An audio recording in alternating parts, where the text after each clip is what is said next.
दोस्तों हमारे सामने क्वेश्चन यह आता है, क्या जिस तरीके से भारत ने पाकिस्तान को जवाब दिया, क्या पाकिस्तान ने तैयारी कर ली है भारत को जवाब देने की या फिर नहीं। और ये भी समझेंगे कि जम्मू एंड कश्मीर में क्या हालात हैं। हमने ये सुना अलग अलग न्यूज आर्टिकल्स में कि पाकिस्तान के द्वारा जम्मू एंड कश्मीर में गोलाबारी करी गई, जिसकी वजह से काफी लोग मारे गए। तो सब कुछ हम जानने वाले हैं, वीडियो को स्टार्टिंग से लेके एंड तक जरूर देखें ताकि आपको हर एक पॉइंट क्लियर हो। स्टार्ट करते हैं आज के इस सेशन को आप सभी के साथ में। यहाँ पे लिखा गया है, क्या पाकिस्तान हमला करेगा भारत के ऊपर। और शहबाज शरीफ जो कि पाकिस्तान के प्रधानमंत्री हैं, उन्होंने भारत को लेकर क्या बात कही है, किस तरीके की चेतावनी उन्होंने भारत को दी है, ये भी हम यहाँ पे समझने की कोशिश करेंगे। सबसे पहले हमें कुछ एक न्यूज आर्टिकल्स जो है वो देखने होंगे ताकि न्यूज आर्टिकल से हमें ये कंफर्म हो सके कि क्या चीजें भारत और पाकिस्तान के बीच में हमें चलती हुई नजर आएंगी। अभी रिसेंटली क्या हुआ, भारत ने पाकिस्तान के ऊपर अटैक किया और पाकिस्तान के अंदर अलग अलग 9 लोकेशंस पे भारत की सेना के द्वारा अटैक किया गया। और ऐसी लोकेशंस थी जहां से आतंकवादी ऑपरेट करते थे और भारत के अंदर आतंकवाद फैलाते थे। अब भारतीय जो सेना है उसमें अगर हम बात करें खासकर इंडियन एयरफोर्स की, तो उन्होंने काफी ज्यादा इंपॉर्टेंट रोल प्ले किया पाकिस्तान को जवाब देने में। और यहां पे इस चीज को कंफर्म भी किया गया प्रेस कॉन्फ्रेंस के द्वारा। अब जब ये सारी चीजें कंफर्म हुई तो पाकिस्तान की तरफ से अलग अलग तरीके की अफवाहें फैलाई गई। पाकिस्तान के अंदर जो डिफेंस मिनिस्टर हैं, पाकिस्तान के अंदर जो प्रधानमंत्री हैं, उनके द्वारा काफी वीडियोस शेयर करी गई और उन वीडियोस में ये दिखाया गया कि पाकिस्तानी एयरफोर्स ने हमारे राफेल फाइटर जेट्स को गिरा दिया है, जबकि ये रियलिटी नहीं है। वो क्या करते हैं, कोई भी वीडियो उठाते हैं ऑनलाइन सोशल मीडिया के थ्रू और उन वीडियोस को बाकी नाम चेंज करके सर्कुलेट करना स्टार्ट करते हैं। और भारत के अंदर भी बहुत सारे लोग ऐसे हैं जो पाकिस्तान का समर्थन करते हैं और वो क्या करते हैं, इसी तरीके की मिस इंफॉर्मेशन फैलाने का काम करते हैं। जैसा कि आप सभी को पता है, पाकिस्तान मिस इन्फॉर्मेशन फैलाने के मामले में जाना जाता है और यही चीज पाकिस्तान ने अभी करी ऑपरेशन सिंदूर के बाद। जब हमने पाकिस्तान को जवाब दिया ऑपरेशन सिंदूर के तहत और यहाँ पे 90 से ज्यादा आतंकवादियों को हमने मार गिराया, तो इसी के बदले में पाकिस्तान ने मिस इन्फॉर्मेशन फैलाना स्टार्ट किया कि हमने इंडियन एयरफोर्स के जो राफेल फाइटर जेट्स थे उनको मार गिराया, हमने कुछ इंडियन एयरफोर्स के पायलट्स को क्या कर लिया, अरेस्ट कर लिया। जबकि ये बिल्कुल अफवाह है, ऐसा रियलिटी में कुछ नहीं हुआ है। और ये सारी की सारी चीजें पीआईबी के द्वारा बताई गई हैं कि जो चीजें आपकी पाकिस्तान के द्वारा क्लेम करी गई हैं वैसा कुछ नहीं हुआ है। साथ में अगर आप बात करें तो पाकिस्तान के प्रधानमंत्री ने ये कहा, जो चीजें भारत ने पाकिस्तान के साथ करी हैं डेफिनेटली भारत को उस चीज की कीमत पे करनी होगी। इस तरीके की बात जो है वो पाकिस्तान के प्रधानमंत्री पाकिस्तान की पार्लियामेंट में खड़े होकर बोलते हुए नजर आएंगे। इसके अलावा अगर हम बात करें तो इसके अलावा हमें यह भी सुनने को मिलेगा कि जो आपके पाकिस्तान के प्रधानमंत्री हैं वो तो ये बोल रहे हैं कि हम भारत को जवाब देंगे, जबकि पाकिस्तान के रक्षा मंत्री का कहना यह है कि अगर भारत हमारे ऊपर और ज्यादा अटैक नहीं करता है तो हम भारत को किसी भी तरीके से जवाब नहीं देंगे और हम शांत बैठे रहेंगे। इस तरीके की स्टेटमेंट जो है पाकिस्तान के रक्षा मंत्री की तरफ से आई है। उसके अलावा अगर आप बात करें तो मिस इन्फॉर्मेशन फैलाने का काम पाकिस्तान के रक्षा मंत्री, पाकिस्तान के प्रधानमंत्री और बाकी जो मंत्री हैं, न्यूज एंकर हैं, वो सारे के सारे करते हुए नजर आएंगे। अब हमारे सामने क्वेश्चन ये आता है, क्या पाकिस्तान जवाब दे सकता है। डेफिनेटली पाकिस्तान ने जम्मू एंड कश्मीर में फायरिंग करना स्टार्ट किया और वहां पे 15 से ज्यादा लोग मारे गए और 15-20 के आसपास जख्मी भी हुए हैं और यहाँ पे कुछ बच्चे जो हैं वो मारे गए हैं। घर जो है वो जलते हुए हमें नजर आएंगे पाकिस्तान जम्मू एंड कश्मीर में।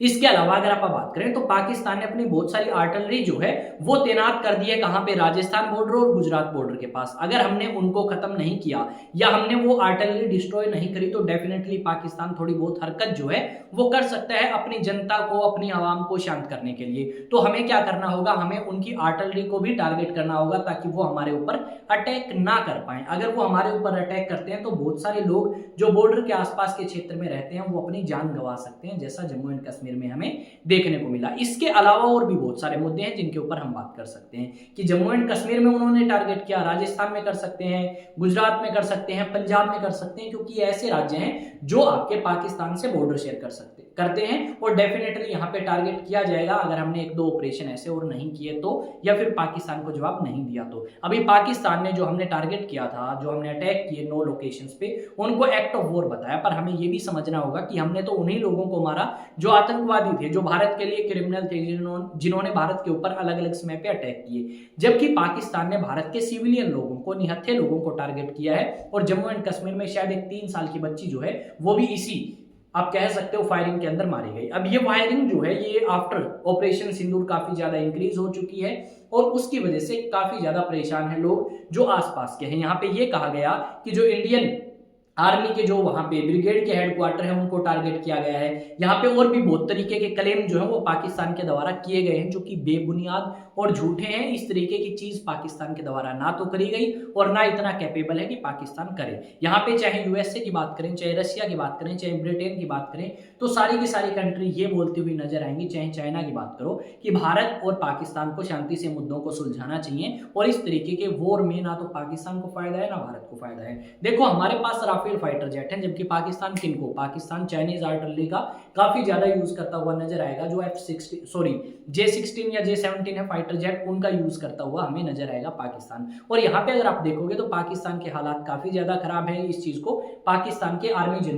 जनरल ने भी माना है कि भाई हमारी जो कंडीशन है वो ज्यादा अच्छी नहीं है, हम इतने ज्यादा कैपेबल नहीं है कि भारत के सामने काफी लंबे समय तक टिक पाए और भारत को जवाब दे पाए। यहाँ पे क्या लिखा गया है, act of war Pakistan pledges retaliation to Indian deadly attacks. Pakistan प्रधानमंत्री शहबाज शरीफ जो है उन्होंने निंदा करी है ऑपरेशन सिंदूर की और कहा है कि ये भारत की तरफ से कायरता का सिंबल है, जो भारत ने किया वो कायरता की निशानी है। इस तरीके की बातें जो हैं वो पाकिस्तान के प्रधानमंत्री के द्वारा कही गई हैं। यहाँ पे अगर आप देखोगे तो आपको एक न्यूज आर्टिकल और नजर आएगा। ये न्यूज आर्टिकल जो है इसमें लिखा गया है Pakistan PM says it made reply to India strikes after Pahalgam killing, कि भाई डेफिनेटली हम भी जवाब देंगे, अगर तुमने हमें जवाब दिया है तो उस चीज के लिए आप भी तैयार रहें, हम भी आपको जवाब देंगे। अब यहाँ पे एक दो न्यूज आर्टिकल और शेयर करूंगा मैं आपके साथ। इस न्यूज आर्टिकल में क्या लिखा गया है, पाकिस्तान के प्रधानमंत्री जो है वो कह रहे हैं कि भारत को भी इसके परिणाम भुगतने पड़ेंगे और जो भारत ने किया है वो कायरता का प्रतीक है। ये चीज पाकिस्तान के प्रधानमंत्री शहबाज शरीफ ने कही है। अब इनके कहने से ज्यादा कुछ होगा नहीं। यहाँ पे एक न्यूज आर्टिकल और है फर्स्ट पोस्ट का, As Shehbaz Sharif warns India of consequences, is Pakistan setting stage for escalation? भाई डेफिनेटली पाकिस्तान जवाब दे सकता है, एक्सेलेशन कर सकता है, यानी थोड़ी बहुत जिस तरीके से हमने किया है उस तरीके से तो नहीं कर सकता पाकिस्तान, इतनी ज्यादा कैपेबिलिटी नहीं है, पर थोड़ा बहुत प्रयास जो है वो पाकिस्तान कर सकता है भारत को जवाब देने के लिए, क्योंकि वहां पे जनता को भी जवाब देना होगा। और यहाँ पे हमें देखने को मिलता है कि पाकिस्तान में भी बहुत सारे घर, बहुत सारे लोग जो हैं वो जख्मी हुए हैं और भावलपुर के अंदर तो काफी ज्यादा डिस्ट्रक्शन हमें देखने को मिली, जो हमारी इंडियन एयरफोर्स के द्वारा टारगेट की गई थी लोकेशन 9 उनमें से एक है। अब यहाँ पे अगर आप भी नेशनल डिफेंस एकेडमी के लिए प्रिपेयर करना चाहते हैं तो डेफिनेटली आप मेरे साथ प्रिपेयर कर सकते हैं नेशनल डिफेंस एकेडमी के लिए ऑफलाइन एंड ऑनलाइन बैचेस में। यहाँ पे ये नंबर दिया गया है, इस नंबर पे आप क्या कर सकते हैं, कॉन्टैक्ट कर सकते हैं और अपना रजिस्ट्रेशन जो है वो करा सकते हैं आईएएस स्टडी सेंटर के ऑफलाइन एंड ऑनलाइन बैचेस में। आपका क्या मानना है ऑपरेशन सिंदूर को लेकर, जिस तरीके से हमारी सेना की दो आप कह सकते हो जिन्होंने इस ऑपरेशन को लीड किया था अधिकारियों ने ये जानकारी शेयर करी प्रेस कॉन्फ्रेंस के थ्रू और बताया दुनिया को कि किस तरीके से हमने हमारे पहलगाम का बदला लिया पाकिस्तान के उन आतंकवादियों से जिन्होंने भारत के निहत्थे और बेगुनाह लोगों के ऊपर अटैक किया था। आप अपना ओपिनियन शेयर करें कमेंट सेक्शन में। मिलेंगे नेक्स्ट वीडियो में, तब तक जय हिंद जय भारत।